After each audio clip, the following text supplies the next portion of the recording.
ఈ భారతదేశం వేదభూమి, కర్మభూమి, నా సనాతన ధర్మం పుట్టినటువంటి భూమి, నా రాముడు జన్మించినటువంటి భూమి, నా కృష్ణుడు జన్మించినటువంటి భూమి ఈ వేదభూమి, కర్మభూమి భారతదేశం.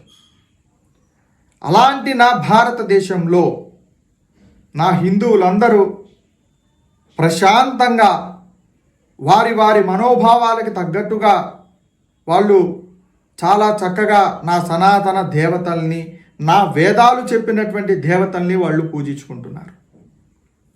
అలాంటి హిందువుల దగ్గరికి మత మార్పిడి పేరుతో, మత ఉన్మాదం పేరుతో, మత ప్రచారం పేరుతో మీరు మా హిందువుల దగ్గరకు వస్తున్నారు.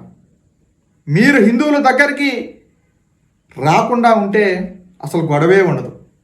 మీరు హిందువుల దగ్గరికి మత మార్పిడి పేరుతో ఈ రోజున వస్తున్నారు కాబట్టే ఒక ఛత్రపతి శివాజీ మహారాజ్ లాగా, ఒక ఝాన్సీ లక్ష్మీబాయి లాగా ఈ రోజున ఈ మత మార్పిడి ముఠాలను, మత ప్రచారం చేసే ముఠాలను వీధుల్లో తరిమి తరిమి కొడుతున్నారు.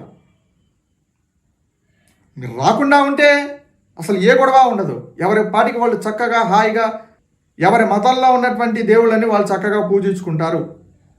మీరు హిందువుల దగ్గరికి రాబట్టే ఈ గొడవ అంతా కూడా క్రియేట్ అవుతూ ఉంది.